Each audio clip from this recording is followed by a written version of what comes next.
Good morning. We will give just a moment to clear the waiting room and make sure that everyone has connected to audio and can hear us and participate. As a reminder, when you are entering from the waiting room, please do remain on mute unless or until you are appearing or testifying before the board.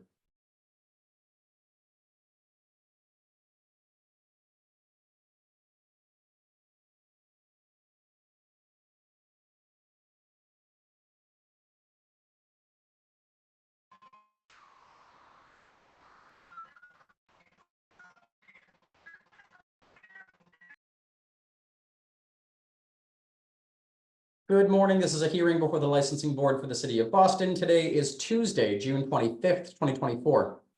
Today's hearing is being held pursuant to temporary amendments to the open meeting law. That is what allows us to meet virtually. Today's hearing is being recorded and will be posted to the City of Boston's website.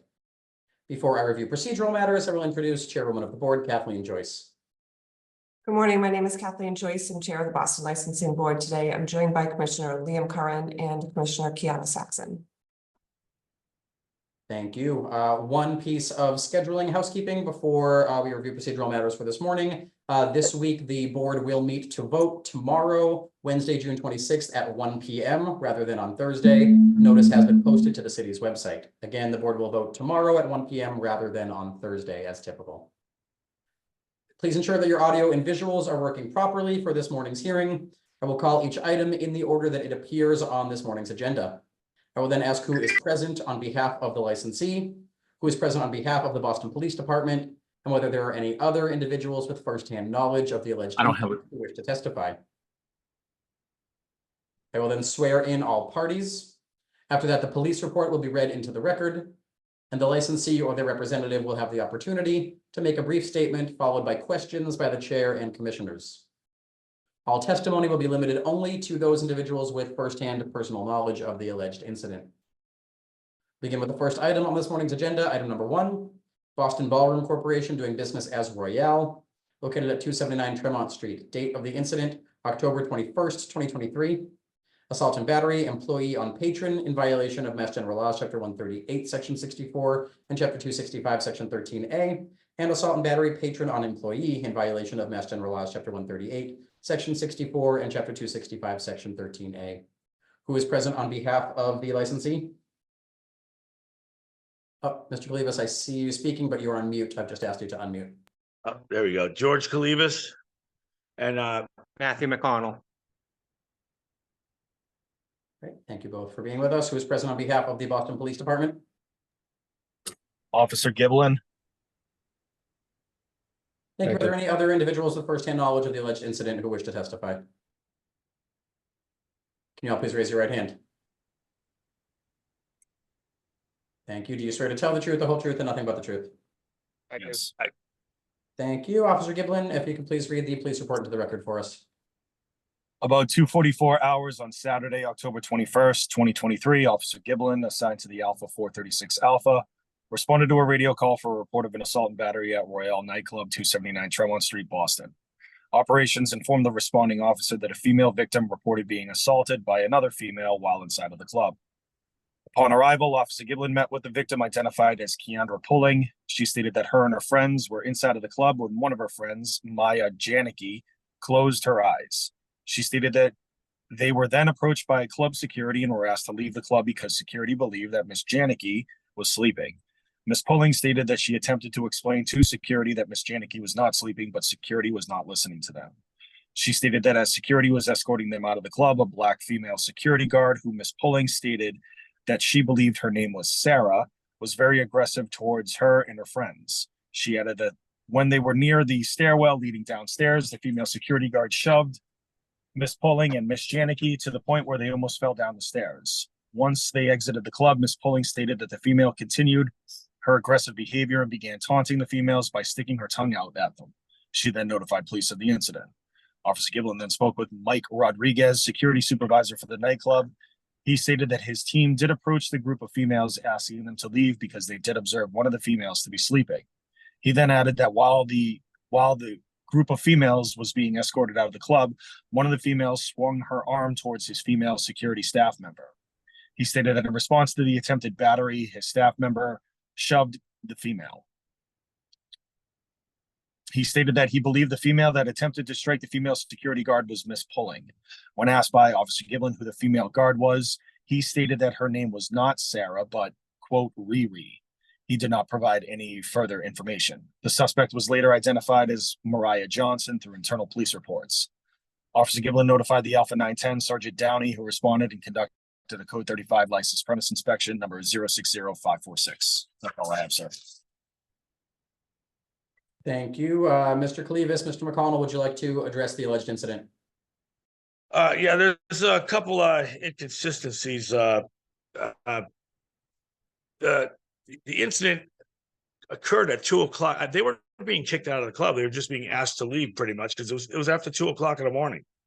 And at that time, I don't know if you remember, we were in the process of transitioning the club, security operations and the camera systems, which I got you the board all that information.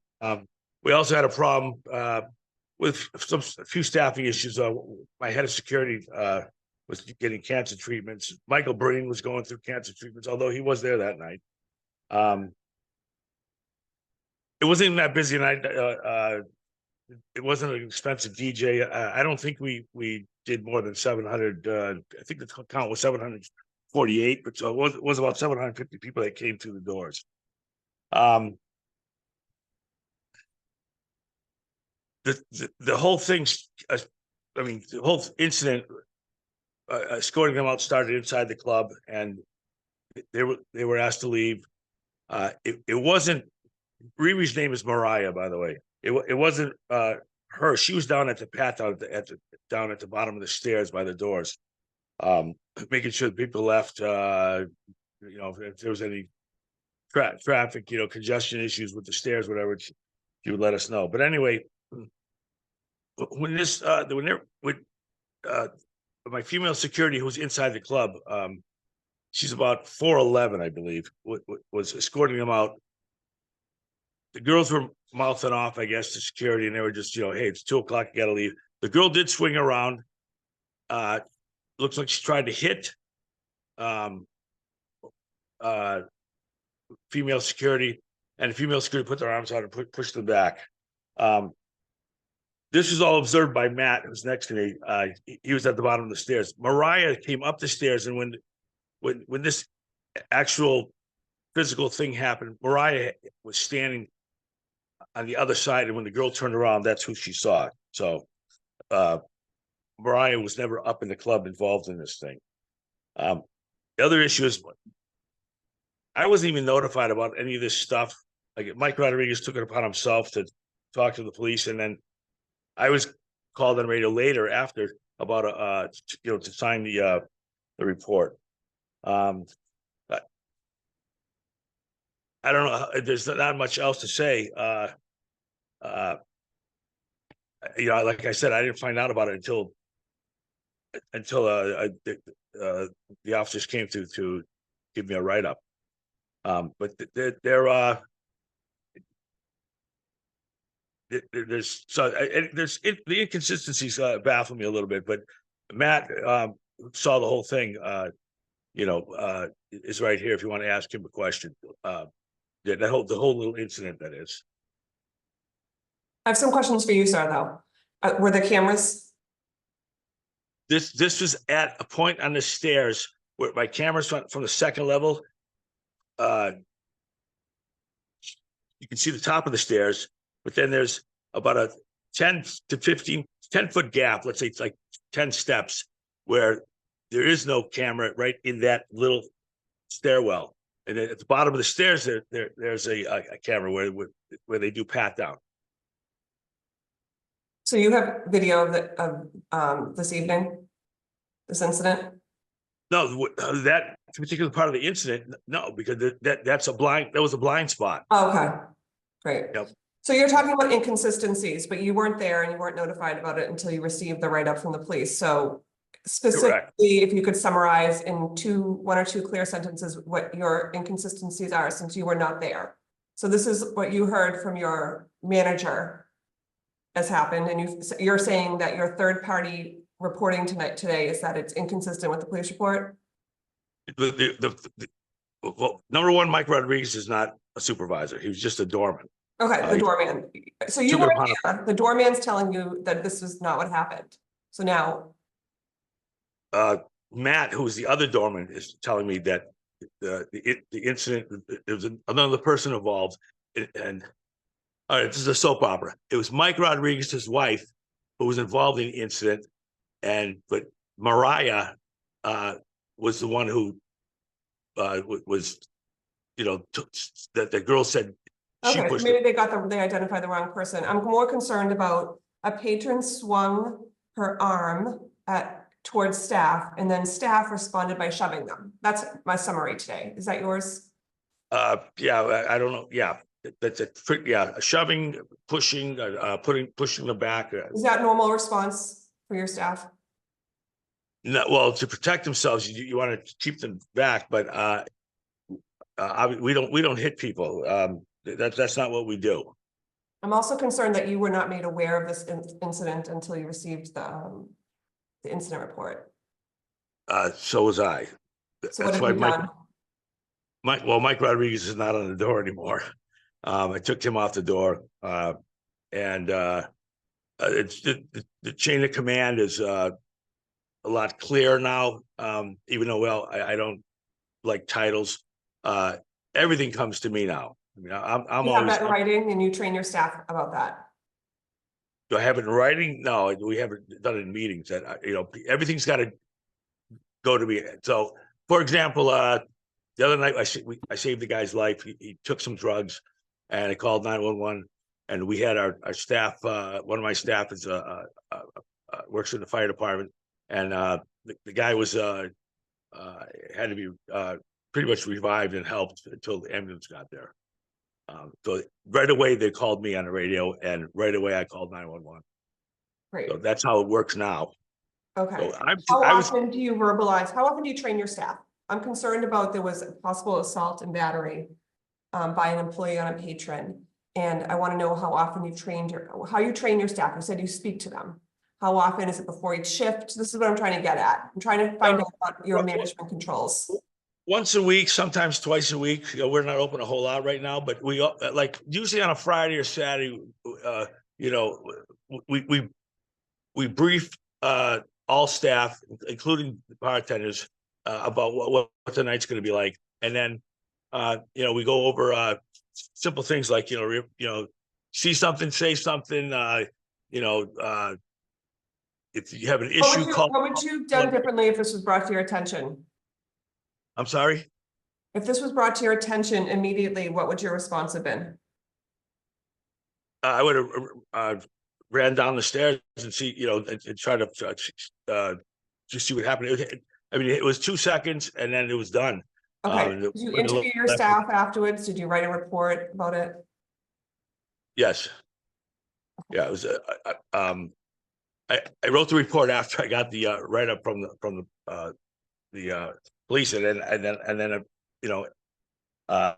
this the actual was read into the record today. I got that later on. I mean, it was it was like 5 months before we got the initial hearing, I think, notice.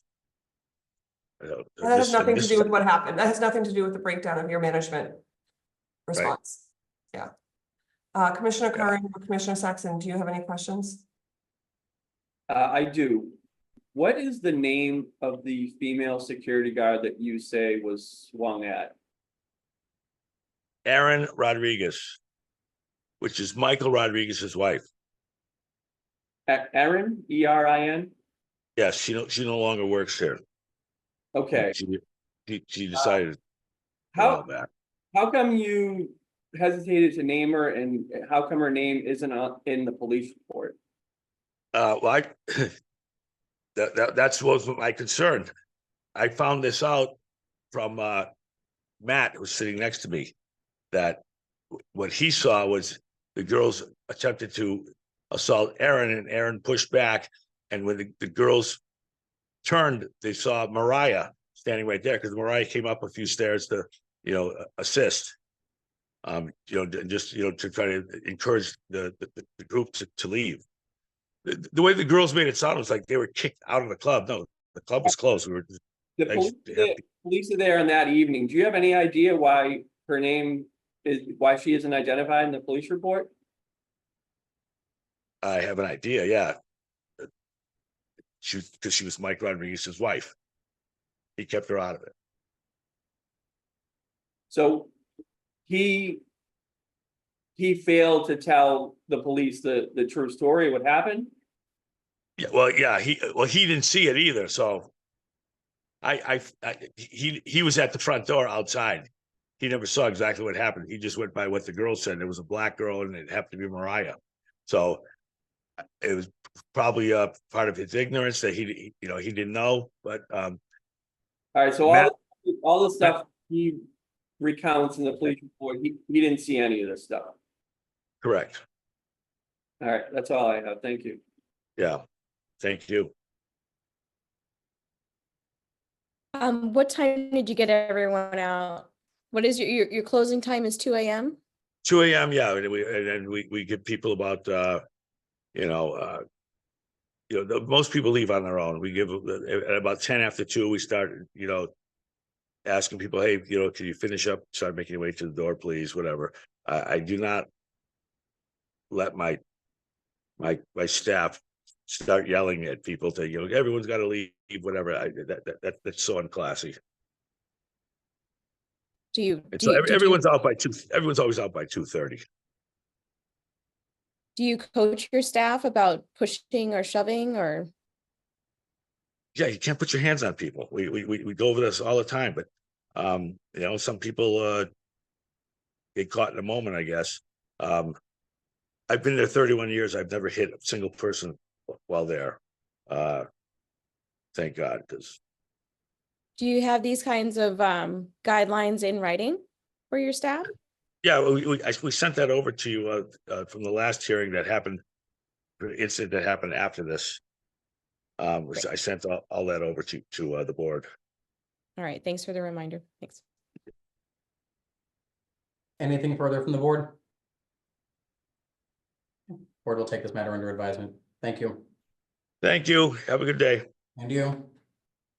Calling item number 2, 150 Canal Street, Inc., located at 150 Canal Street, date of the incident, January 1st, 2024.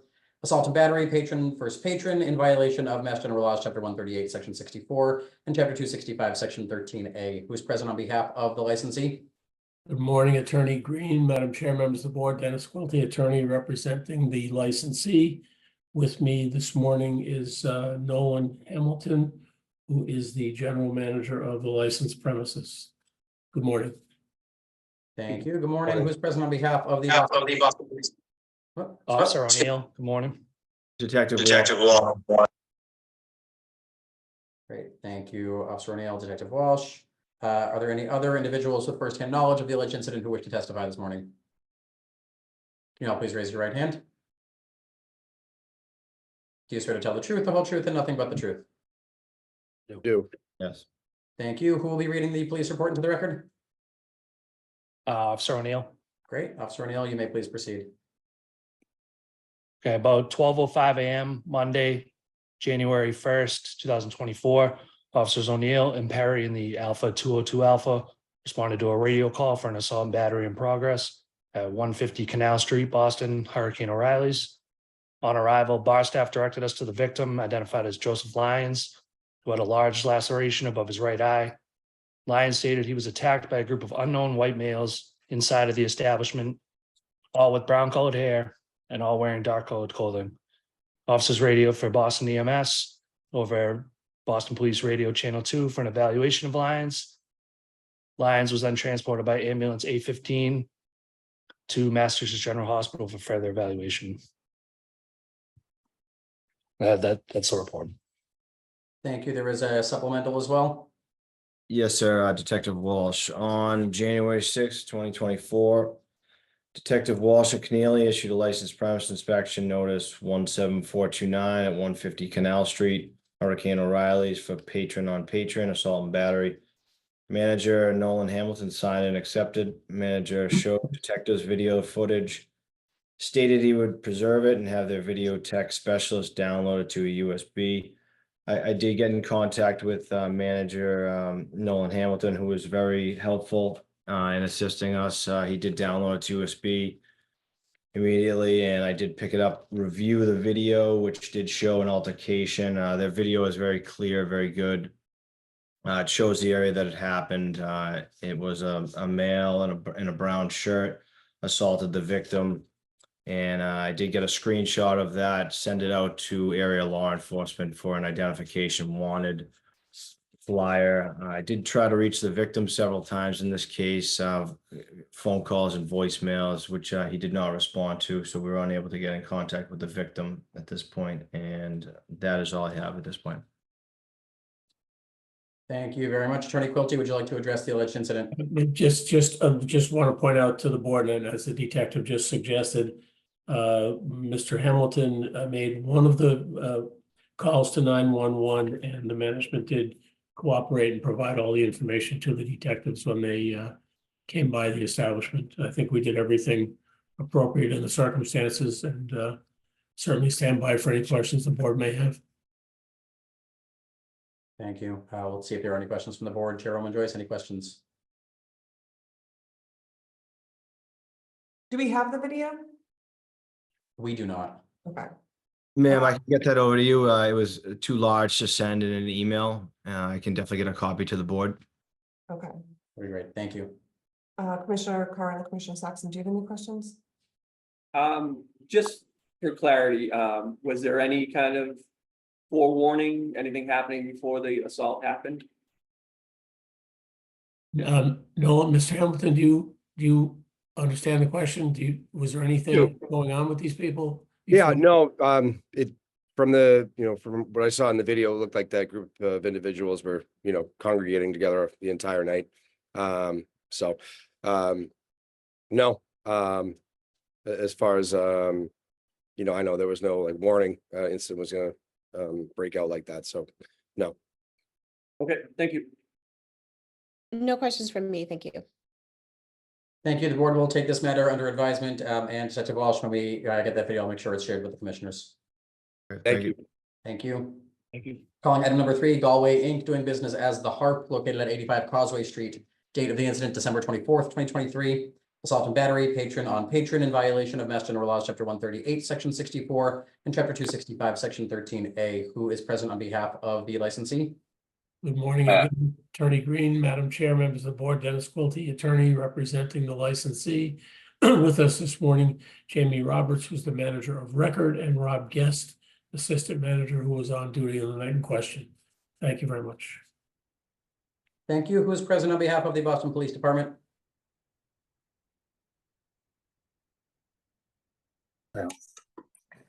Officer Lucas was given a notice to appear, but absent his presence, Lieutenant Detective Troy. Thank you, Lieutenant Detective. Are there any other individuals with firsthand knowledge of the alleged incident who wish to testify this morning? Now, please raise your right hand. You swear to tell the truth, the whole truth, and nothing but the truth. Yes. Thank you, Lieutenant Troy. If you could please read the police report into the record. Reading from police report written by Officer Edward Lucas on December 24th, it reads as follows. About 12:19 a.m. on Sunday, December 24th, Officer Lucas and Scott responded to a radio call for a fight outside the Harp at 85 Causeway Street, Boston. Several other units from District 1 also responded, including Sergeant Hernandez. On arrival, multiple Massachusetts troopers were on scene attempting to separate involved parties. Officer spoke to the victim, Marcus Romboli, who stated that he was jumped by a number of individuals. Mr. Romboli stated that he did not know the involved parties. Romboli stated that he was punched multiple times, but declined the services of EMS. Officers also observed the suspect, Brandon Henson, who was lying on his back at the corner of Causeway and Portland Street. Henson had a laceration to his face and a swollen left cheek. EMS were called for evaluation. Multiple people on scene were yelling that Romboli was jumped by a group of people and he was struck multiple times. All the individuals making these statements were unassociated with either of the parties involved in the fight. Staff of the Harp also confirmed that the group of people had attacked Romboli, many of which had dispersed. The ambulance arrived on scene and Mr. Henson declined all their services. All parties left without incident. Sergeant Hernandez issued code 35 for patron-on-patron assault and battery. A short time later, Mr. Henson approached the Alpha 202 wagon and requested they call an ambulance to evaluate his injuries. Sergeant Hernandez was also present during this interaction. Shortly afterwards, EMS were called. Henson stated he did not want an ambulance. Henson made verbal statements to Sergeant Hernandez that he was fine and that what an ambulance to respond. And just reading from the detective's notes on this, it says contacted the victim many times and the victim did not want to pursue the matter in court, so the case was inactivated. That's the extent of the police report. Thank you very much. Attorney Quilty, would you like to address the alleged incident? Yeah, if I may, Lieutenant Detective, you have no personal knowledge of the incident. You're reading from the other officer's report. Is that correct? That's correct, Counsel. Yes, sir. And on that, in the inspection notice, it indicates management cooperated with the police. Yes, it does. Thank you, sir. For the board, I just want to set the scene, if you will. This was one of, I think it was 2 nights of sold out performances at the Garden by the artist Travis Scott. There were many people milling around after the show outside the Garden.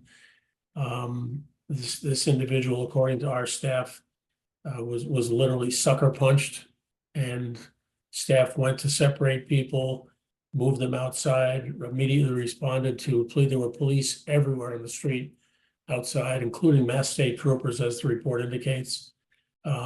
Staff, worked with all of the officers on scene to attempt to separate these folks. People ran away. It was kind of the confluence of the concert getting out and so many people on the street made it very difficult. Staff did everything they could. Mr. Guest is here. He is the assistant manager who was on duty, and would be happy to answer any questions. We believe we cooperated in every respect, and there was not a lot that could be done. Mr. Roberts will tell you we had an issue with our video footage, and due to the notice of this incident to them, their system had been down for a few weeks before they received notice of this incident. He can explain that to you. They did observe Mr. Guest reviewed the footage prior to notification of this incident and can testify that he observed this so-called sucker punch, which is what started everything. But unfortunately, we have no present ability to retrieve that video. And again, Mr. Roberts, perhaps you should start by explaining that situation to the board. Yes, absolutely. When we have an incident at the Harp and we have video, we record whatever clips we have and save them on a hard drive. Unfortunately, somewhere around May 7th of this year, I have text messages going back with my camera tech. We started to have issues with our hard drive and we lost all the information that was on there, and he had to replace the DVR that we currently use. I didn't get this notice until somewhere at the end of May, but normally we keep it on the hard drive. No police officer came down requesting the video footage for us to transfer it to a flash drive, and unfortunately, we no longer have the incident showing them on the dance floor congregating together. Okay, 2 things from my perspective. 1, if there's an incident that occurs at your licensed premise, regardless of whether or not you've received a licensed premise inspection report like this, I am asking you to make every effort to preserve it and to save it. It shouldn't be once you get a notice from the police. It is my opinion as chair of this board, it's your responsibility to preserve this should in the future a notice come to you. So you're telling me that you found out this past May, so a month ago, that your hard drive from December no longer worked? No, incorrect. I'm sorry. We save all the video onto the hard drive. So it was saved. When we get a request or the police officer comes down, we transfer it over. Okay, so I want to stop you right there. Before okay. there's a request from the police, I am asking you, you were aware that there was a incident outside on a night where your attorney said this was a busy night with 2 concerts, 2 nights in a row. To me, that's foreseeable that you would need to put other measures in place to keep your patrons safe. And that should there be an incident like this, you should be preserving it. It's Yes, ma'am. just like I said to the first person today, it is no longer okay to say it took 4 or 5 months to get the police report. And geez, I'd already overwrote the video. So this is something that is not okay with me anymore. You guys have the technology, you have the ability to preserve this video, to come before me and say, geez, we didn't get the incident report. Not my problem, it's your problem. Yes, ma'am. I will say that we Police have are doing the added, best they can, so Yes. it's not anyone's fault that you didn't preserve the video by your own, and it could have helped you here. So again, now we're looking at, this was an incident that happened, and your attorney said 2 busy nights of concerts at TD Garden. To me, it's very foreseeable there's gonna be crowds outside and possibly fights. What was your security staffing model like that night? We I- were, Go ahead. I can go. We were running it like a normal nightclub night. It was a slower weekend because of the holiday coming up. A lot of the regular crowds don't come, so that night was actually quiet. But I still had the full staff on. So I'm confused. Concert. You were running it like a nightclub night, but you knew, your attorney said this was well known that there was 2 concerts that night. Two concerts, 2 nights in a row. So you were staffing it as if there was not gonna be a busy night? Is that your No, testimony? no, we were staffed. No, we were staffed fully. But Okay, it was actually on the slower side because the normal crowd, the college kids, had left. They usually leave for the winter break. So we had plenty of staff on. We were actually on the slower side. The concert got out around usually after 11. So it was probably about 11:20. And the fight happened at midnight. Okay. The fight occurred between people who had come back from the show. They were standing together off to the side of the dance floor. The 2 people who actually fought were standing at a table together, talking to each other. There is, and I understand the video we don't have the video anymore, but they are standing and talking. There's no shoving. There's no argument. There's no indication that something is going to go wrong. One guy sucker punches the other guy. And that's when we went over and broke up the groups and headed toward the front door. But there was no indication that these people had any issue with each other before the punch happened. okay. Commissioner Curran, do you have any questions? Yeah, I mean, just to second the chair's sentiment, I agree fully. You know, I've said it before. When punches are thrown, you have to assume that we're gonna want to see the video. So you just got to take it upon yourself to save it permanently, not in a spot to get over it. And that's so just a second, and that's all I have. Thank you. Thank you. I apologize for that. I apologize for the video situation. No questions from me. Thank you. Thank you. Anything further from the Attorney board? Green, if I, Oh, sorry, Lieutenant Troy. sorry, if I may, I'm just reading from the detective's notes here. It notes that the flare cameras, which are the Homeland Security cameras, on Causeway in Portland, captured the incident, but they captured the incident outside the barn. I'll try and obtain that video. It's not attached to the detective's notes, but I'll try and obtain that video. Thank you. But Thank you, Lieutenant Troy. Lieutenant, that would have been kind of like the aftermath, right? Because my understanding, this started inside and then spilled out, right? That's my understanding. So this is captured outside on Causeway Street and Portland Street. Is that correct, Counselor?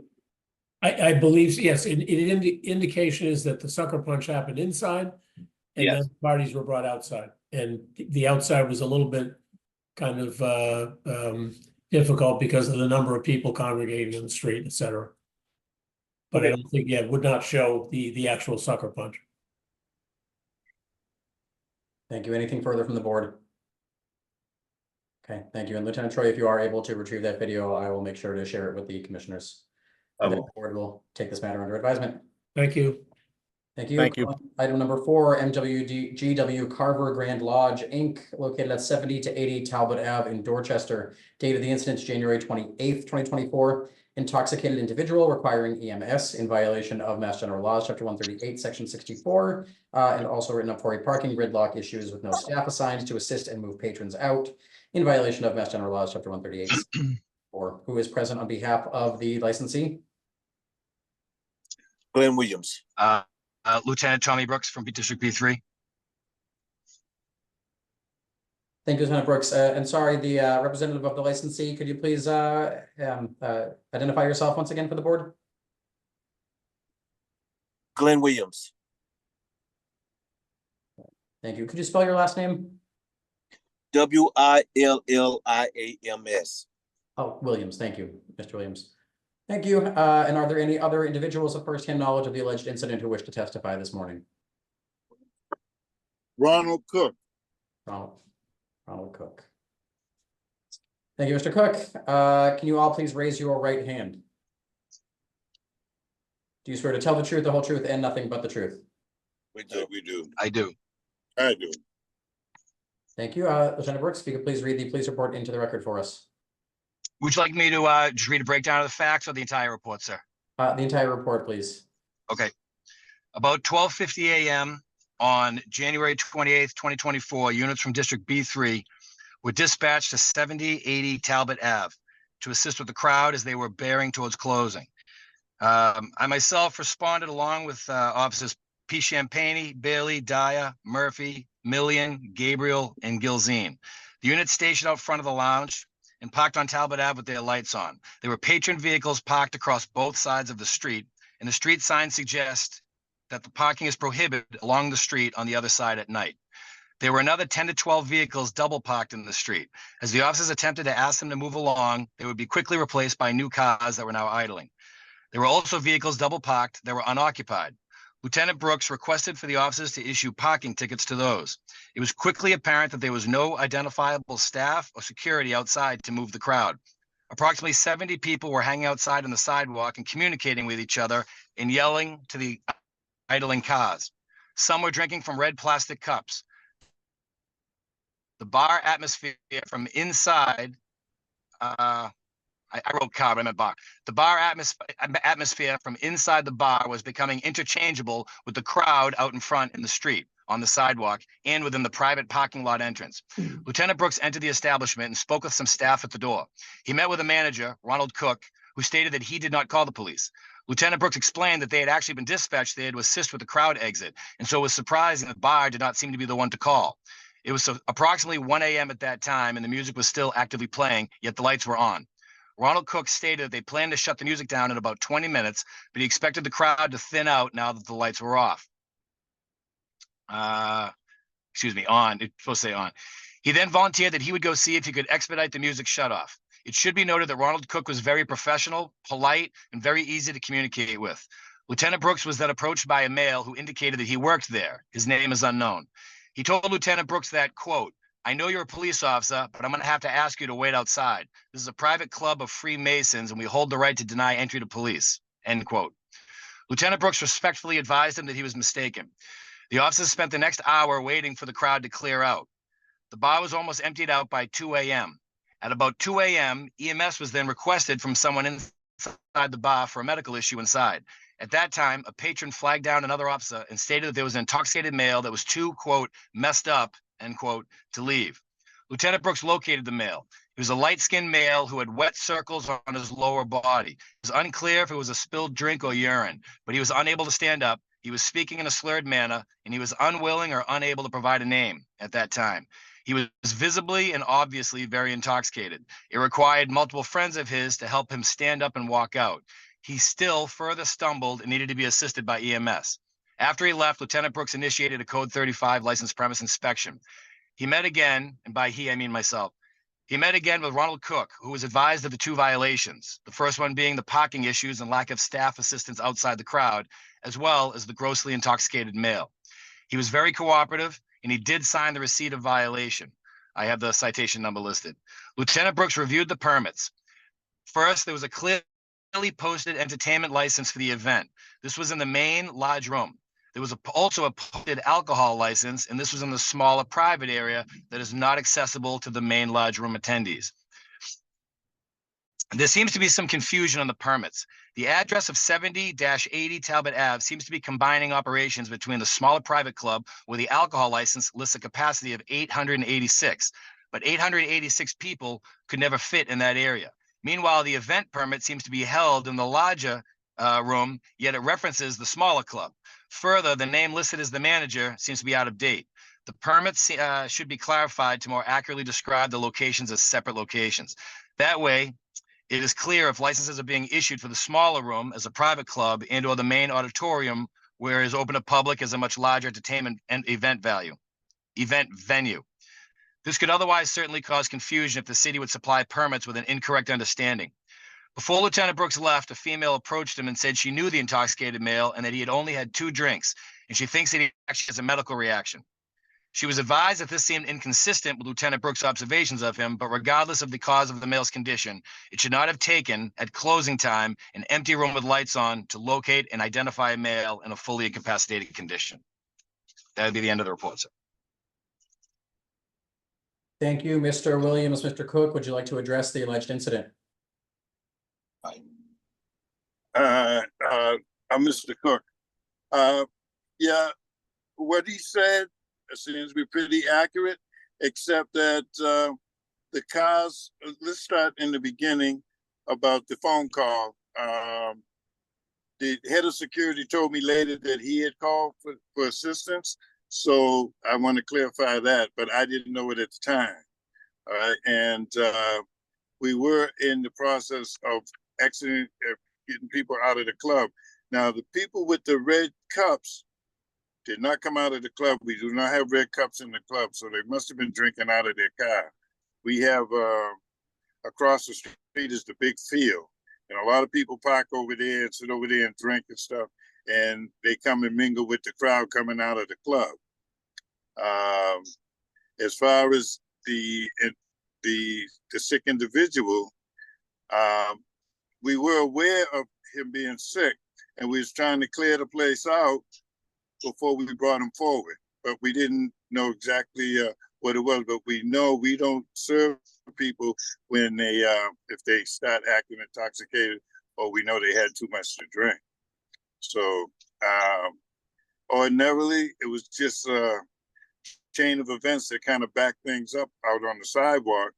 We had plenty of staff. We have 8 security people. 2 of them are women, and 6 of them are men. And they're working between making sure people get in their cars in the parking lot and trying to clear the sidewalk. But when you're unloading people that fast, you can't be in too many places at once. It doesn't happen all the time. This is a rare occurrence, and usually we're right on top of things. Yeah. Thank you. Mr. Williams, anything you would like to add before we move to the board for questions? No, he's pretty accurate with what he's saying. Thank you. Thank you. We'll see if there are any questions at this time. Chairwoman Joyce. So what is your response to the parking issues that were outside? My response to well, we have a big parking lot. We have a 100-car parking lot. But when the club lets out, people pull their cars out to pick up people coming out of the club, which causes a little congestion. And then across the street, we have people that's not even in the club. They're out there playing the music and stuff. And the city did put up no parking after 8 p.m. So what do you do as a manager? Do you have staff outside to tell people to move along? Oh yeah, we do. We have, like I said, we have 8 security, and between them seeing the people that are leaving okay, and they're going through the parking lot. Talk me through your 8 security staff plan. On a night like this, when there's people parked outside idling, how many security do you have outside dealing with the cars that are double parked and not moving? At least two, but like I said, we don't have a lot of authority on the street. But you are responsible for people idling outside your licensed premise. Right, okay, and we deal with that. And like I said, we was do you understand that though? I just want to be clear, because do you understand that as your licensed premise is responsible for moving crowds, including cars, away?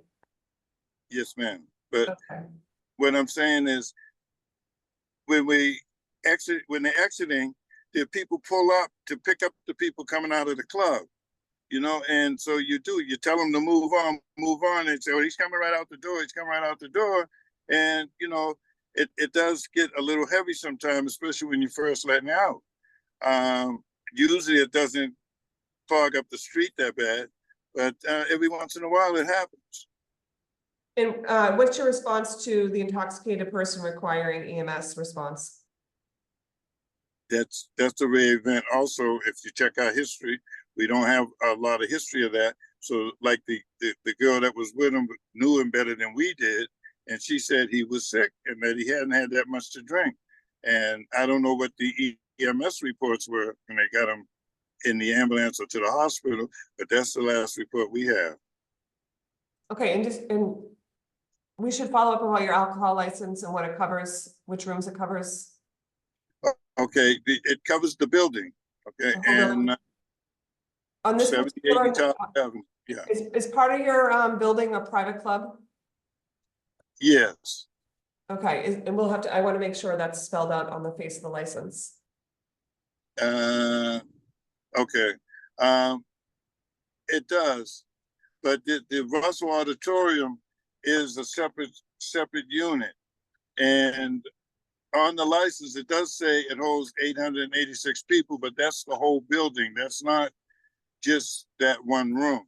We had 3 function halls there. We have the private club, we have the Russell Auditorium, and we have the Waterford room in the back that we get permits for every time we give a function in them or rent them out. Okay, I just want to make sure I'm familiar with it. 5 years ago, I was familiar with it. I want to refamiliarize myself with the face of the license so that it's clear when you get inspected, the capacity and in each room. Okay, we can, well, we have to sit down and go over that and Yeah, try we'll follow up. readjust that. Okay, yeah. Commissioner Kern, do you have any questions? So first of all, on this night, was there a special permit as well as your club alcohol? No, this was just in the private club section. I Okay, think it was a football game or something that night, and the crowd was letting out. There was only maybe about 100, 125 people in there. all right, so on nights where you don't have a special, it's just the club, what is your understanding of the capacity of that club and license? The club holds 150 people. The auditorium holds 600, and the Waterford room in the back, I think, holds like 125. So the total is somewhere around 868 or 886 people. Okay, that's when, if we're doing all of them. So sometimes, like on New Year's, if the lodge is giving New Year's affair, we'll open up, we'll combine the club and the auditorium together because it's a big opening there that's usually closed to separate them, that we can open up and combine it. But does your club license cover all of that space and capacity? Yes. The face of the license just says in whole of said building. This is It says 70, 80 Top Ave, and it gives the amount of people for the whole building, yes. Okay, but you also get special licenses? Well, that gives us permission as an organization, if we're given a function under the organization, to have the music and stuff. But if we rent out the auditorium, we send down for them to get special permits from the police department and from you all. Oh, are you talking about entertainment licenses? Yes. Okay, yes. so, I'm sorry. I thought the building might have been divided up into, just discrete entities. So that I think I got it straight now. With regard to, controlling traffic outside, I just, it's more in the way of a comment. It's more about effort, obviously if people aren't listening to you, but you can't do nothing just because you think it'll be fruitless. So you got to be out there just making reasonable attempts. But here it doesn't look like anyone was trying to do anything about it, and I don't feel like that's acceptable. So just want to say that. With regard, were you there when this unidentified I lost my audio. Were you standing there when this unidentified person who claimed they worked there made those statements to the police about not being allowed in? I don't remember that. I might have been talking to one of the other officers at the time, but I sure would like to know who that was because they didn't have no right to even say anything if I'm there speaking. Okay, when you were made aware of that allegation, did you brief your staff on what their responsibilities are regarding cooperation with the police?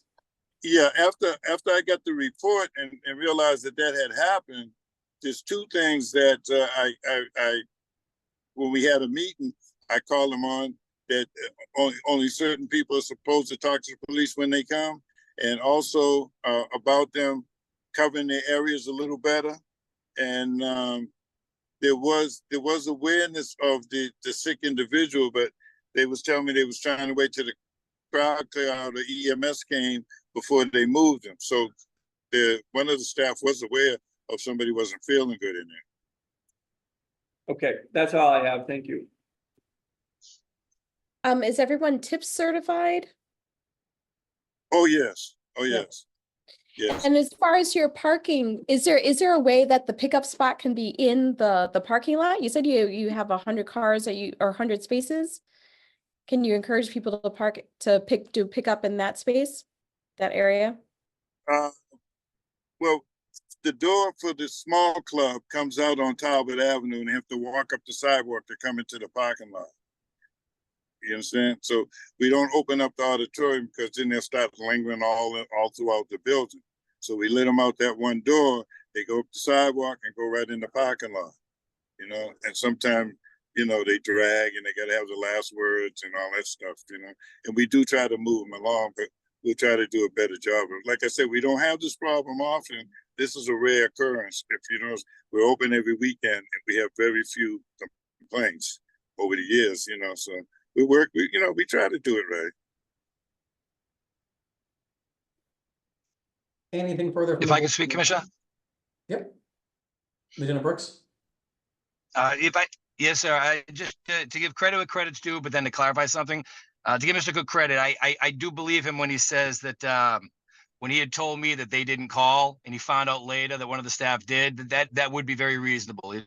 It appeared he did not know about it. And it would make sense. And credit, if they are the ones who called the police to help clear it out, that would be a positive in their efforts. We want that. If you're getting a crowd you believe you maybe can't control, I want to know that you would call us to ask for the help. As long as you're not doing that to have us do the work for you every night. We do appreciate that. And I also do believe him when he says they don't issue the red Solo cups. But that's what kind of creates the point. And I think Commissioner Curran said it well when he said it's about effort. If when we arrive, I see a few people of staff with flashlights in their hands, waving them and just saying, come on, guys, got to clear the sidewalk, clear out here. We can work with everything from that point. But when I arrive, and I would disagree with the amount of people he said was there that night. But when I arrive and I'm estimating 70 to 80 people that are just outside on the sidewalk with no one talking to them, drink from red Solo cups, the thing that Mr. Cook is very accurate about is that across the street on Talbot Ave, that is just an unrelated hangout where people just put up chairs and play music. And those crowds, he's saying, come over and combine. So he's actually making the police point for us. That's exactly what we don't want. We don't want the club to become an extended venue at closing time for people who just hang out on the street all night, which is also can range in the hundreds, to just come over and turn into a club sidewalk. So I think he's an honest guy, and I think he makes an honest point. But I just want to clarify that his point, ironically, is also my point, and that's why he needs those staff outside with flashlights, moving people along. I understand he doesn't have the ability to move cars, but they absolutely have the ability to tell that crowd to keep it going. And as far as a medical situation, I agree with there. Possibly uncontrollable. If that individual is sitting and the club closed, that's fine. But I do think it would be in the best interest of your board just to review the layout of that permits, because it is definitely 3 separate but connected venues. You walk in, there's a very large auditorium. Then you go through almost like a doorway, and there's almost a smaller private bar. And I understand there's even another room out back, which might be that 3rd room. I've actually never even been there. But the permits are placed as if these are separate locations, but it's confusing with the total.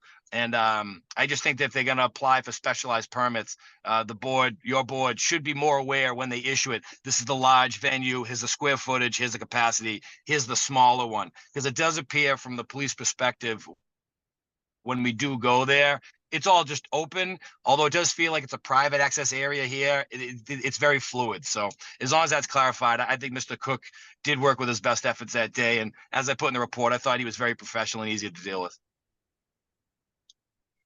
Thank you, Lieutenant Brooks, for all of that. Are there any further questions or statements from the board on this matter? The board will take this under advisement. Thank you all. Thank you. Thank you. Thank you. Calling item number 5, Big House LLC, doing business as Basement, located at 100 Stewart Street. Date of the incident, April 14th, 2024. Assault and battery, patron on employees in violation of Mass General Laws, Chapter 138, Section 64, and Chapter 265, Section 13A. Who is present on behalf of the licensee? Officer Lambert. Thank you, Officer Lambert. Is there anybody present on behalf of the licensee of Big House LLC?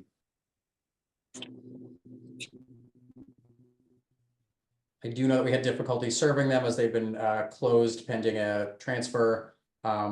We will attempt to contact them and take a second call. Moving on to item number 6. Sergeant Gallagher, sir, if I could- Oh, sorry, excuse me. I see closed for business. We went there again to serve notice last week and there is no sign of life inside. We've been informed that they are no longer in operation, so that might be the issue. Got it. Okay, thank you. We will still attempt to contact them and try to take a second call at the end of this hearing as well. Thank you all for that. Moving on, calling item number 6. Paga Inc. doing business as Nick's Venue, located at 100 Warrenton Street. Date of the incident, April 14th, 2024. Intoxicated patron on premise in violation of Mass General Laws, Chapter 138, Section 64. Assault and battery, patron on patron in violation of Mass General Laws, Chapter 138, Section 64, and Chapter 265, Section 13A. And failure to cooperate with Boston Police and Boston Fire in violation of Mass General Laws, Chapter 138, Section 64, and Board's Rule 1.14B. Who is present on behalf of the licensee? Mark Evliades, President and licensee, Paga Inc. doing business as Venue. Good morning, Commissioner Joyce, Commissioners, and Executive Secretary Green. I have with me today Shirok Reza, who is the Director of Operations, the Manager, Kevin Montgomery, and the Manager of Security, Tony John. Great, thank you very much. I do see all of them present on my screen. Thank you for that. Who's present on behalf of the Boston Police Department? Sergeant Detective Gallagher wrote the LPV. Looks like Sarah Wasinski is the responding officer. Yeah, the officer's unable to attend today. If you could read the report. Sure, not a problem, sir. Thank you very much. Are there any other individuals with firsthand knowledge of the alleged incident who wish to testify this morning? Can you all please raise your right hand? Thank you. Do you swear to tell the truth, the whole truth, and nothing but the truth? I do. Thank you. Sergeant Gallagher, if you could please read the report into the record for us. Yes, good morning, Sergeant Detective Gallagher. The reading report authored by P.O. Sarah Wasinski about 1 a.m. on Sunday, 4/14/24. Officer Wasinski in the Alpha 432 responded to a radio call for an unknown EMS at Venue, 100 Warrington Street, Boston. Shield in the Alpha Gold 1 assisted. Upon arrival, Officer Wasinski observed security assisting the victim, later identified as Emily Orlano, date of birth 4/13/2003, down the stairs with her associates. Orlano was hardly able to stand and was heavily slurring her words. Orlano was transported by Tufts Medical by Boston EMS Ambulance 4, Feeney and Burgess for continued follow-up. Boston Fire Department, BPD Engine 7 was on scene, and the firefighters were already inside the club when Officer Wasinski arrived on scene. Officer Wasinski was informed by Orlano's sister, witness Cassandra Negron, date of birth 6/6/91, that tonight was Orlano's 21st birthday. The group had a private table in the club under the name Emily Negron, stated that they were taking shots of vodka and Orlano was drinking heavily, but she does that often and always handles her liquor well. Negron stated that everything was fine until a female, believed to be Hispanic, approximately 5'5" with curly hair, and a tube top style shirt sat down at their table. LeGrand stated the unidentified female was another private table and came over to see her sister. LeGrand was there. Excuse me for a second, just gotta change rooms. Sorry about that. LeGrand stated that the unidentified female was another table and came over to see her sister. LeGrand stated that they were friendly with one another, rubbing against each other, talking. LeGrand stated after a few minutes later, Helena started to slouch, smile, not talk, and foam at the mouth. LeGrand stated that Elena became unconscious at the table, so that when she called 911 from inside the club. LeGrand stated the group believed that the female spiked Elena's drink and asked the unknown female what she put in Elena's beverage. The unknown female made confrontational and assaulted two of the females at the table. Neither female wanted to be a victim of the assault. Short time later, Officer Steele advised he overheard one of the security bouncers say that he had to get Elena outside so the Boston Fire Department could assist her. They did not want BFD to help her inside the club. Officer Wazinski was able to take a photograph of the seating arrangement inside the club. The photograph was attached to the incident report. Officer Wazinski asked staff who could provide video surveillance footage who was inside. Officer was informed to speak to a male seated in the driver's seat of a black-colored SUV. The male was not helpful, standoffish, and at first did not want to provide any information on how to get video surveillance footage. Officer Wazinski informed him that a drink may have been spiked. He informed Officer Wazinski to call club venue's phone number to get that video. The male was identified as security manager Tony John. Officer Wazinski requested the assistance of Patrol Supervisor Sergeant Delisle, the Alpha 904, arrived on scene and was informed about the incident. Sergeant Delisle was later informed that the Victor 923 and the Victor 815 would conduct a code 35 on the premise tomorrow night or thereafter. Sergeant Delisle requested Officer Wazinski to respond to Tufts and requested a roofie blood test of Elena. Officer Wazinski was informed by RN nurse Lauren P. and Dr. Rideout that the area hospitals do not test for roofie drugs and many other drugs. The test would have to be through a state lab and the victim would have to request it herself. Also, from what I understood, the victim would also have to go to a different lab to have blood drawn. Officer Wazinski spoke to Elena and asked her the name of the alleged suspect. Elena was confused and did not have any idea who she was talking about. Short time later, Elena was vomiting and unable to respond to questions. Body-worn cameras were activated but turned off while inside Tufts Hospital. That is Officer Wazinski's report. The next one is mine. Detective Hernandez were mentioned in the first report. We did some follow-up. We issued the LPV. My report reads as follows. On 4/14/2024 at about 10:20 p.m., Sergeant Detective Gallagher and Detective Hernandez, assigned to the licensed premise unit, conducted a licensed premise inspection of club venue at 100 Warrington Street. This inspection became about because of an incident that occurred on 4/14 at about 1 a.m. where Boston police were dispatched for an unknown EMS at venue. Responding Officer Wazinski arrived on scene and documented the event.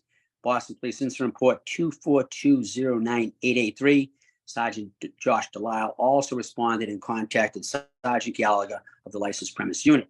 Sergeant Delisle outlined what he and officers witnessed on that evening, which included an intoxicated patron, assault and battery between patrons, and failure to cooperate with BFD and BPD. Sergeant Gallagher informed Sergeant Delisle that he would follow up. At about 10:20 p.m. on the same day, Sergeant Gallagher, Detective Hernandez spoke with the manager, Kevin Montgomery, who was aware of most of the events of last night. Sergeant Gallagher asked Mr. Montgomery to save any video and internal reports from the incident and provide them to the Boston Licensing Board. As a result, what officers were informed of, Sergeant Gallagher issued a licensed premise inspection notice number 021060, venue for intoxicated patron on premise, A and B, patron on patron, failure to cooperate with BPD and BFD. Mr. Kevin Montgomery signed for and accepted the notice. That's all I have. Thank you. Attorney Eliades, would you like to address the alleged incident? Yes, first, to Sergeant Detective Gallagher, good morning. I Morning, sir. have just a couple questions. during the incident, you weren't present there. You have no firsthand knowledge. You were not there, right? That's correct. So we followed up later in the same day.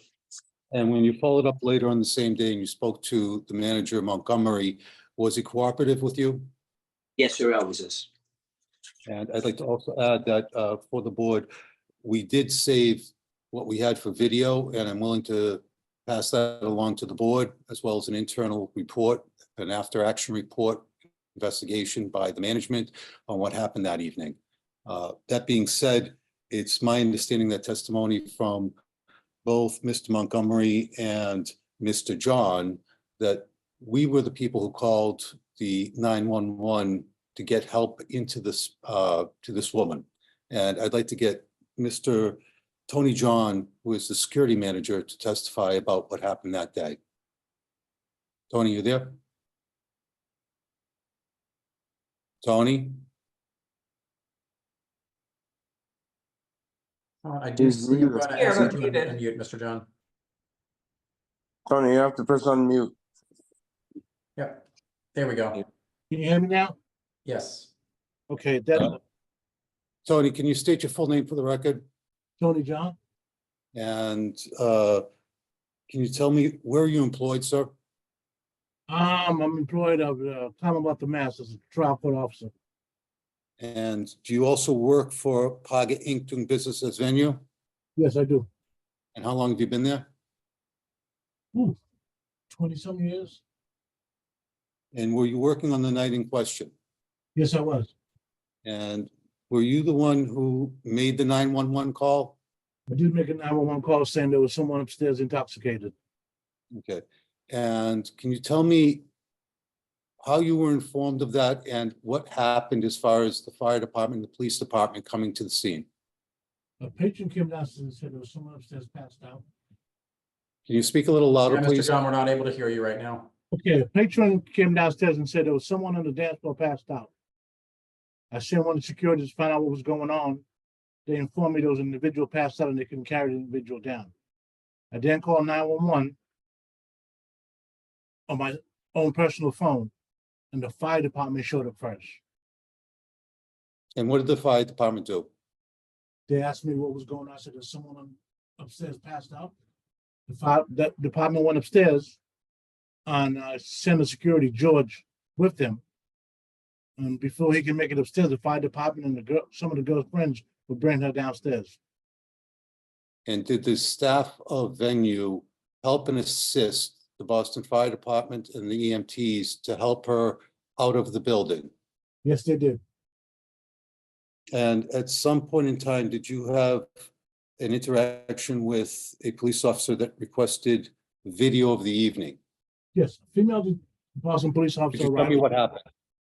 Okay, after the fire department, well, coming the way down, a female Boston police officer approached me about what was going on. She asked me my name. I gave her my name, told her I was one of the managers, security managers. And she says to me, the woman's friend said the woman was roofie. How can she get hold of the tapes? I said, we'd have to call the office to retrieve the video. And did all the staff that evening cooperate with both the police department and the fire department? Yes. I have no further questions for Mr. John. I'd like to call Mr. Montgomery, who's the manager there. Unless the board would like to question Mr. John first. Chairman Joyce, any questions for Mr. John, or would you like to hear the remainder of the witnesses first? I have no questions. Okay, thank you. Mr. Montgomery, there's a strange feedback happening on your audio.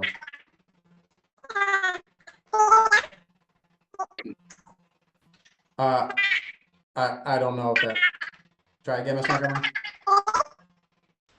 I'm not, yeah, let's try now. How's it now? Much better. It's better. Great. Okay, Attorney Aviliades, you may proceed. Would you state your name for the record, please? Kevin Montgomery, And what is your title at venue? the Director of Security at Venue Nightclub, Harvard, Icon. How long have you been there? pushing 17, 18 years.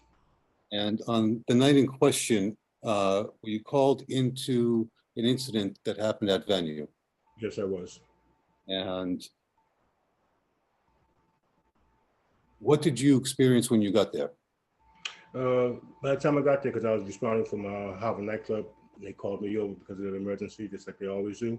And at that point, I was just watching the fire department carry the victim out to the ambulance at that point. There was really nothing more than, everything was already pretty much taken care of the way it was supposed to be taken care of by the time I got in there. And were you given the opportunity after the incident happened to speak to the security staff? And was there any issue or incident where there was an assault and battery of any type on patron within the club? No, that they were aware of. The only thing nobody was aware of was the intoxicated person. How often do you have training sessions with your security staff as far as how to handle situations like this? We try to keep it up to like once a month, and we also just recently had them take this security exam online that the state offers, I guess, and we try to keep up on it, especially with the rotation of new employees. All of your servers are TIPS certified, correct? Yes.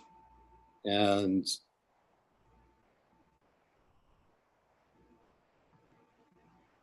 these protocols that you have in effect as far as for security and for service staff, they are in writing, correct? And they're given to the staff? Yes. And they have to be able to, okay, thank you. I have no further questions for Mr. Montgomery.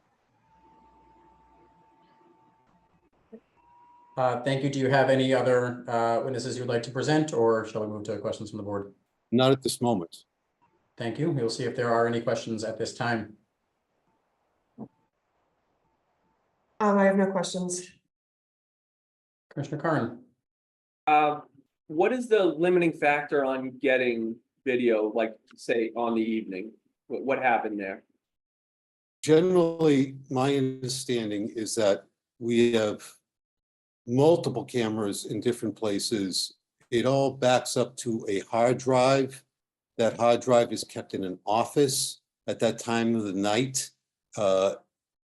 You have to actually download that information onto either a disk or a separate hard drive, a thumbnail, and then it's given to the police department or whoever is requesting it. And if you know our record with the police department and with this board, there's been multiple occasions where something has happened in the area where the police department has requested the videos from the street, Warrenton Street, or because we have cameras outside. And we've all provided those. And I think Sergeant Detective Gallagher can testify to the fact that we try to cooperate with the police as much as possible. And it just takes some time to get to the actual video, cut it, and download it onto a thumb drive, and then get it to the department. But as I said, I'm very happy to provide that to the board with the after action report that happened that evening for the internal investigation, because the incident happened at the establishment. Okay, that's all I have. Thank you. No questions from me. Thank you. Thank you. Thank you. Please do provide the video and the internal report. I'll make sure that those are distributed to the commissioners. And with that, the board will take this matter under advisement. Thank you. Thank you. Before we move on to number 7, we have attempted to contact Big House LLC at number 5. Their attorney is out of the country. Chairwoman Joyce, would you like to reschedule? We can reschedule. Thank you. We will attempt to contact the licensee to reschedule. Officer Lambert, thank you for being with us. We will not be hearing that item this morning. Thank you. Thank you. Calling item number 7, Game On Fenway LLC, doing business as Game On Sports Cafe, located at 72 to 82 Lansdowne Street. Date of the incident, April 18th, 2024. Intoxicated underage person on premise in violation of Mass General Law, Chapter 138, Section 64. Who is present on behalf of the licensee? Isaiah Moore, the security manager. Hold on, sorry, I muted myself for the other hearings. It's Attorney Dennis Quilty again, representing the licensee. With me this morning, Isaiah Moore, head of security, and Rick Felucci, who signed the actual a violation notice, and Katina Corapines, who's the risk manager for the Lions Group entities. Good morning. Good morning. Thank you. I do see all three of those individuals on our screen. Who is present on behalf of the Boston Police Department? Sergeant Detective William Gallagher. Officer Brian Lyden. Detective Hernandez if needed. Thank you. Are there any other individuals who have firsthand knowledge of the alleged incident who would like to testify this morning? Can you all please raise your right hand? Do you swear to tell the truth, the whole truth, and nothing but the truth? I do. Thank you. Who will be reading the police report into the record? Officer Lyden. Yes, good morning, Officer Lyden. I'm just reading from my report. On April 18th, 2024, the Delta 441F Lyden and the Delta 431F McMorrow responded to a game on at 82 Lansdowne Street for an intoxicated patron. On scene, officer observed EMS personnel putting the victim, last name Askenazi, onto a stretcher. Her eyes were open, but she was not responding to any verbal commands. Officer then spoke to the victim's friend, last name Kemmons, who stated they were drinking earlier before coming to game on. She thinks the victim had 5 shots of liquor. It was an 18-plus night. I was told it was an 18-plus night at game on, but Kemmons said they did not drink at the bar. She believes the victim also takes antidepressants. Boston EMS ambulance A16 transported the victim to Children's Hospital for extreme intoxication. Also then talked to Isaiah Moore from Game On, who stated the victim's friends notified security about their friend, and the bar personnel called 911. Delta 911 Sergeant Benazzi was notified.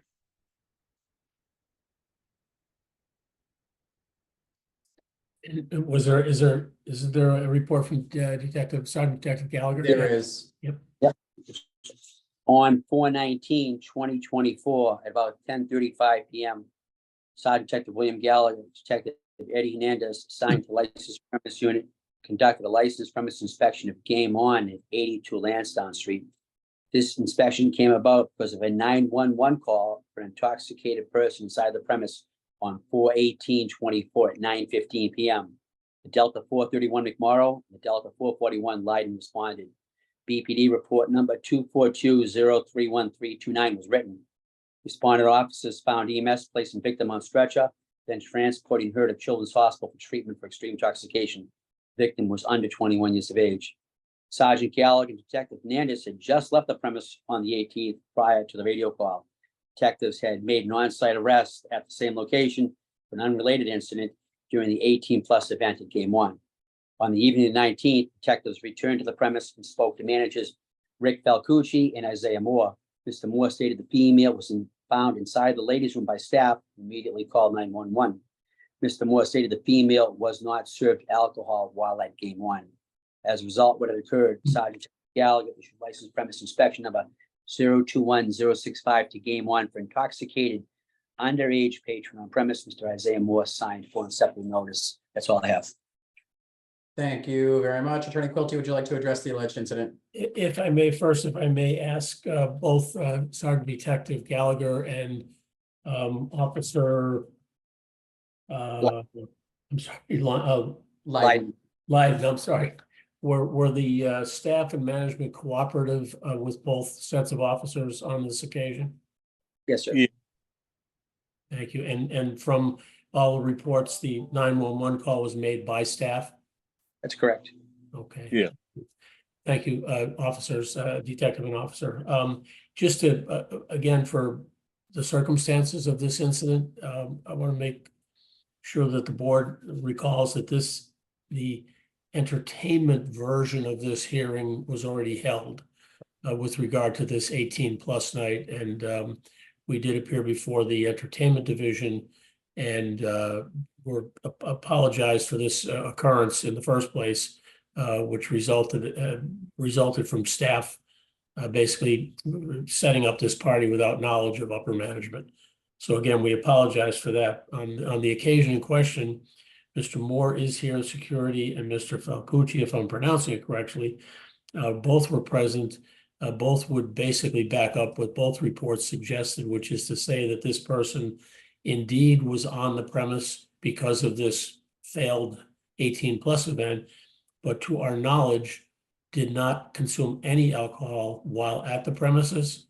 And in fact, Mr. Moore had conversations, some of which were reported in the officer's report, with the friend of this person who suggested that indeed she had apparently been consuming alcohol or medication before arriving at the scene, and that's what caused this incident. We did everything possible once this was discovered, calling the police, calling the EMT, standing by to assist, etc.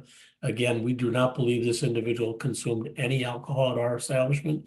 We believe that she came with consumption offsite, and we think that was backed up by the statement of the friend. May I just present Mr. Moore to speak to this incident? Mhm. Yes. Thank you. Mr. Moore, you're present. Would you just identify yourself for the record, please? Hey, I'm Isaiah Moore. I'm the security manager at Game On Fenway, on 82 Lansdowne Street. Okay, and on the night in question, were you so employed? Yes, Okay, and do you have personal information about this incident you can relate to the board? I do. Oh, would you please go ahead? I got a radio call from one of the security guards downstairs that there was a young lady found in the bathroom. Like Detective Gallagher said, we was in the process of clearing everybody out from the 18+ party. I went downstairs. I had another security guard cover the door. As I got into the bathroom, I found the young lady with her two friends. One of my security guards went to go get her some ice and some water, to like bring her back down a little bit. So I was asking them like, what happened. The friend had stated that they had just came from a party, that the friend had taken some antidepressant. I forget the name that she said, but she had taken an antidepressant and they were drinking before they got here. So she thinks that the medicine started to kick in and mix in with the alcohol. So at that time, we had already called for the paramedics. And yeah. Okay, thank you, sir. So did you then cooperate with the EMTs and the Boston police officers who arrived on scene? Yes, I actually went upstairs to grab the EMTs to bring them downstairs into the bathroom and make sure that it's cleared out. Myself, another security guard, was flashing the way out so people can be clear. And the bathroom was cleared so they can, get the lady onto the stretcher. Security did help get the lady onto the stretcher as well. And then I brought them upstairs in the elevator.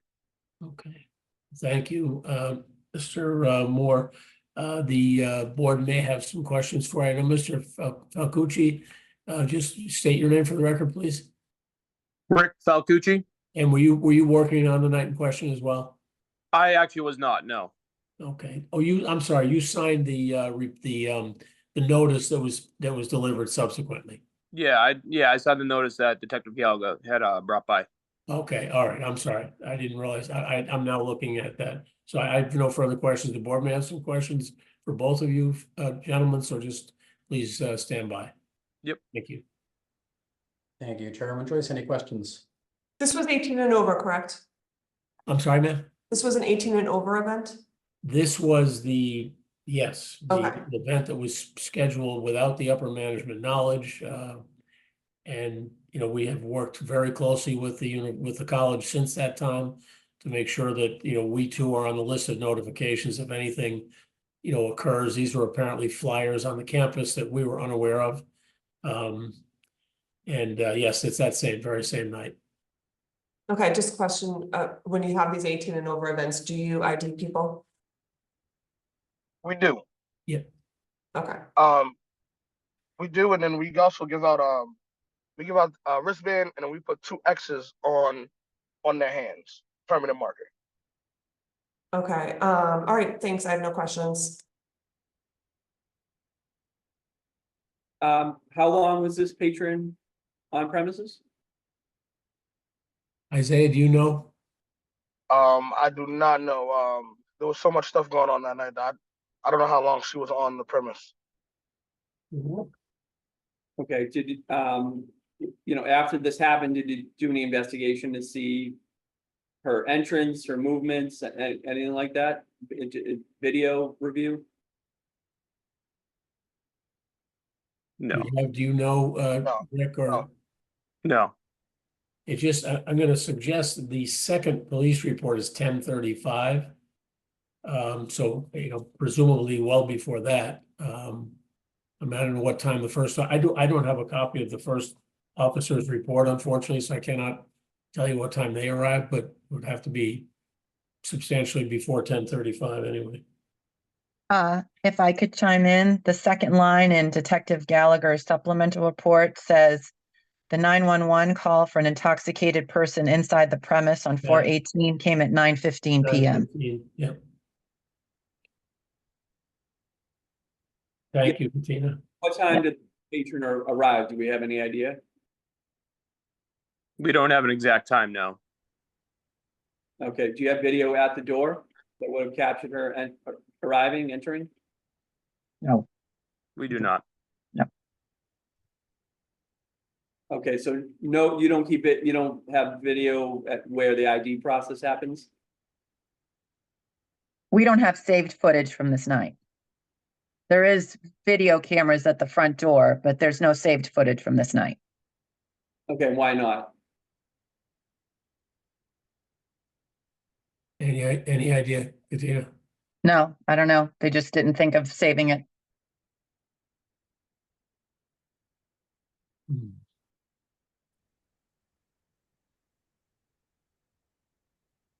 That's all I. Nothing of it, no additional questions. Thank you. Anything further from the board on this matter? Board will take this under advisement. Thank you. Thank you. And calling it number 8, which concerns the same licensee, Game On Fenway LLC, doing business as Game On Sports Cafe located at 72 to 82 Lansdowne Street. Date of this incident, April 6th, 2024. Patron injured on premise in violation of Mass General Laws, Chapter 138, Section 64. Failure to call 911 in violation of Mass General Laws, Chapter 138, Section 64, and Board's Rule 1.14B. And a change of manager required in violation of Mass General Laws, Chapter 138, Section 64. Who is present on behalf of the licensee? Again, Attorney Green, Madam Chair, members of the board, Dennis Quilty, attorney representing the licensee. With me this morning again, Katina Corapines. And is Vin with us, Katina? Yes, Okay. he is. I just don't think his camera's on. Okay, Vincent Lombardi, who I can see now, his camera's not on, but he's here with us. Thank you very much. Thank you, Mr. Lombardi. I've just asked you to start your And camera. Mr. Faltucci, of course, again, who again signed the notice. Thank you. And who is present on behalf of the Boston Police Department? Sergeant Detective William Gallagher. Are there any other individuals with firsthand knowledge of the alleged incident who wish to testify this morning? Can you all please raise your right hand? Do you swear to tell the truth, the whole truth, and nothing but the truth? I do. Thank you, Sergeant Gallagher. You can please proceed with the police report for us. Good morning. I'll be first reading reports by Officer Daryl Celesta from the Boston College Police Department. On Saturday, April 6, 2024, Officer Celesta was assigned to the upper campus at Boston College. I was dressed in full duty uniform and operating a fully marked police vehicle number 412.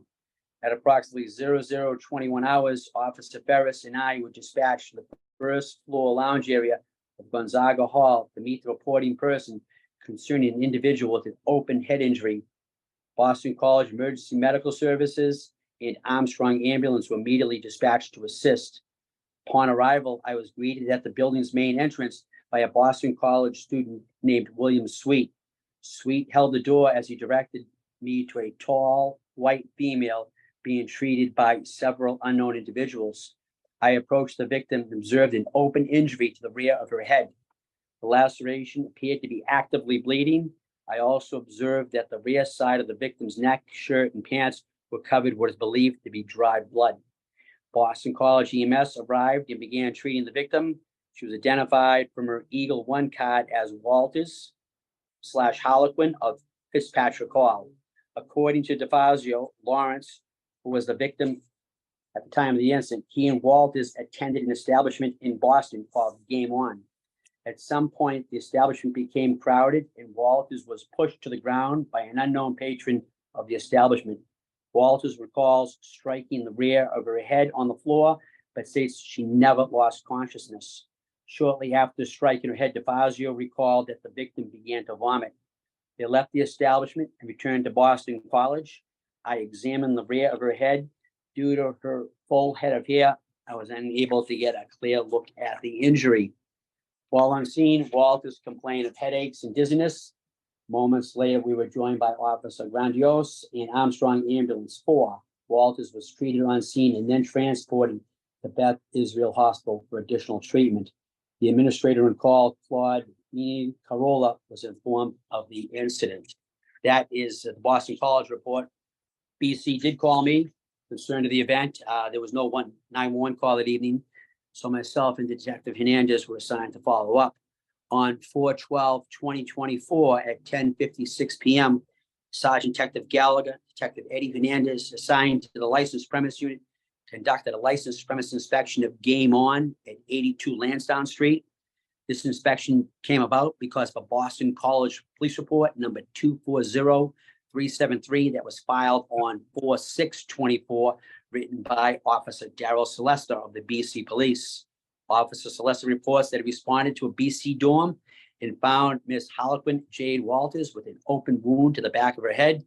Miss Walters was with a friend, Lawrence DeFazio, who reported that they were at Game On in Boston, where she was pushed and fell, striking her head on the floor. Miss Walters was transported to the hospital for her injuries. Sergeant Gallagher spoke to officials at Boston College who were concerned about the incident for several reasons. Firstly, Miss Walters suffered a head injury in a licensed establishment with no aid being offered. Secondly, Miss Walters is not 21 years of age and was allowed into the premise, which is a nightclub, at that hour of the evening. On the evening of the 12th, detectives met the manager, Mr. Ricky Falcucci, who stated that he was unaware of the incident like that occurring last week. Detectives inquired whether there was video that might have captured the incident. Mr. Falcucci stated he would provide detectives with any and all video. On inspection of the premises licenses, detectives learned that the manager of record had left the company and Mr. Falcucci was the new manager. Detectives informed Mr. Falcucci that he should contact City Hall to start the process of changing manager.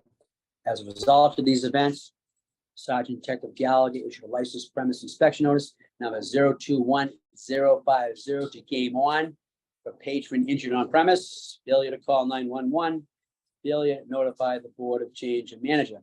Mr. Ricky Falcucci signed for and accepted the notice. What is not on the report on night of our inspection, myself and Detective Hernandez did go down to the floor where this incident probably took place, and we did attempt to view video with Mr. Falcucci. Cameras are high in the building on the ceiling. Premise was kind of crowded. We really couldn't see anything. I'm not sure if they found anything since then, but that's all I have. Thank you. Attorney Quilty, would you like to address the alleged incident? Thank you.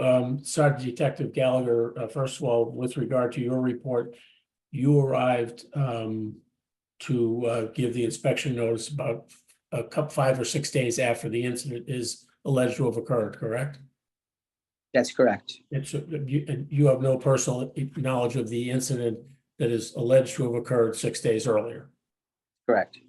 And according to the Boston College report, they too were involved after the incident is alleged to have occurred. They too define no personal knowledge of any incident on the 6th. Correct. And when you did arrive there and spoke to management, your inspection notice indicates they cooperated with you. Is that correct? They did, sir.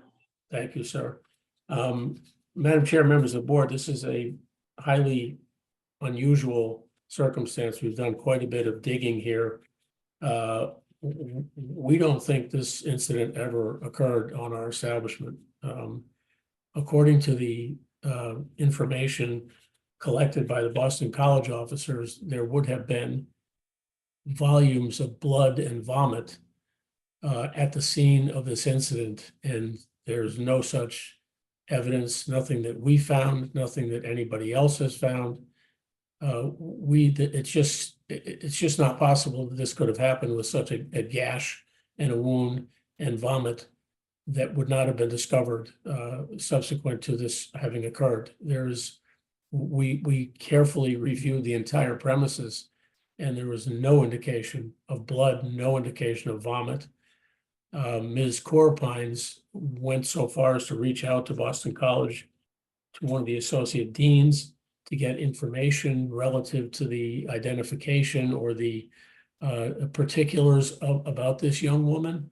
We were given very little information. We used that information to try to observe cameras to see if we could find anybody that fit the description. We could not. I mean, it's horrible that this occurred, but we do not think that it occurred on our premise. There's no evidence to that effect. We would have taken this extremely seriously.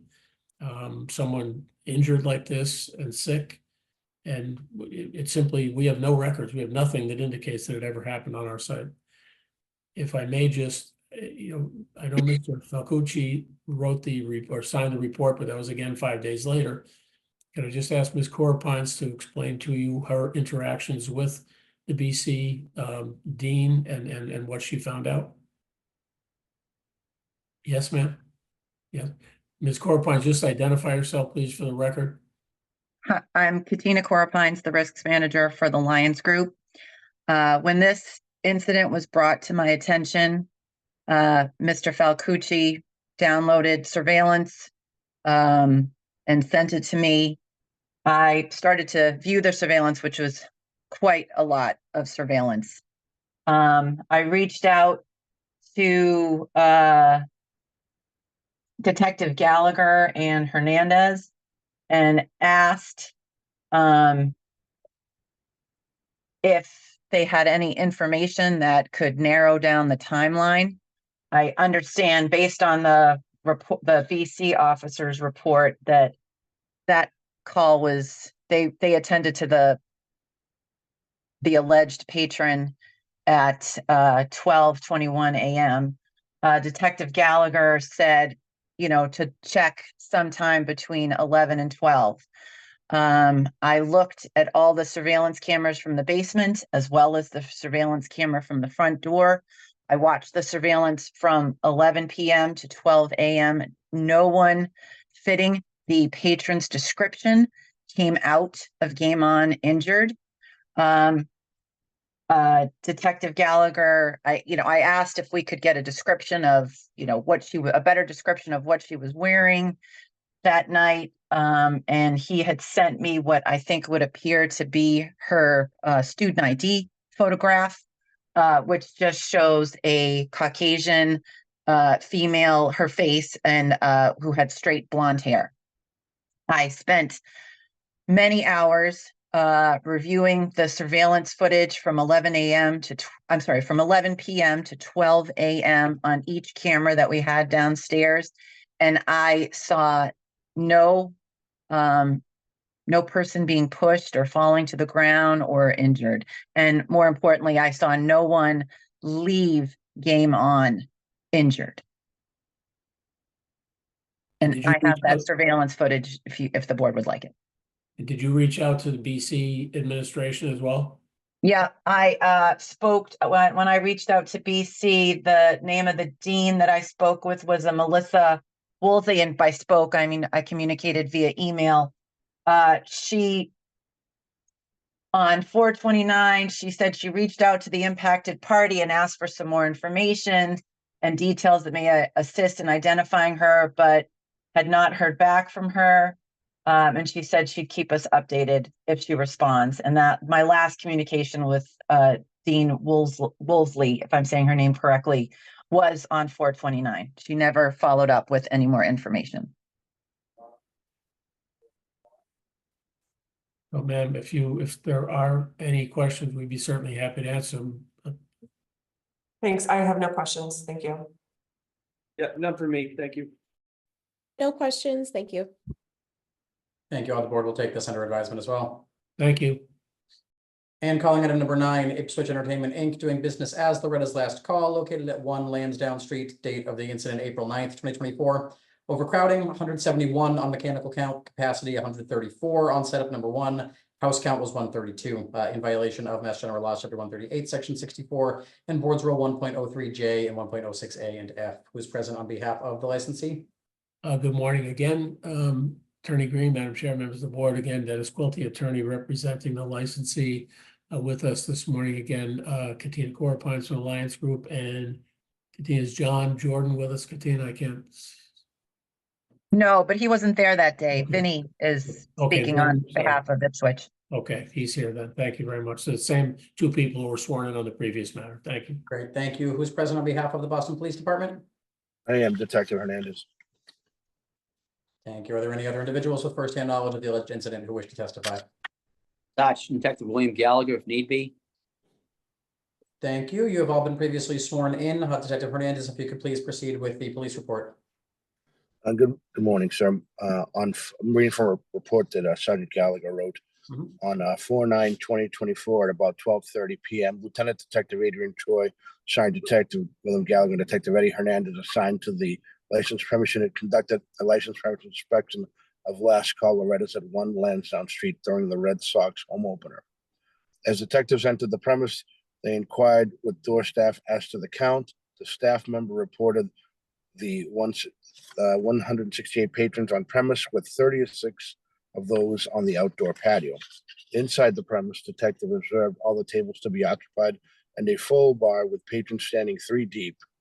Lieutenant Detective Troy conducted a mechanical count, which resulted in 171 patrons being found inside. On inspection of the premises license, the license listed capacity on setup 1 daytime was listed at 134. Detectives relayed their concerns to the manager, Ms. Joanna Sena, who stated that she would bring the premise into compliance. As a result of what detectives discovered, Sergeant Detective Gallagher issued license premise inspection notice 021055 to Las Coloradas for overcrowding 171 on mechanical count capacity 134. Was sent assigned for and accepted the notice. That is all. Thank you very much. Attorney Quilty, would you like to address the alleged incident? Excuse me, just to ask simply, Detective Hernandez, did the management cooperate with you at that time? Yes, sir, fully. Thank you very much.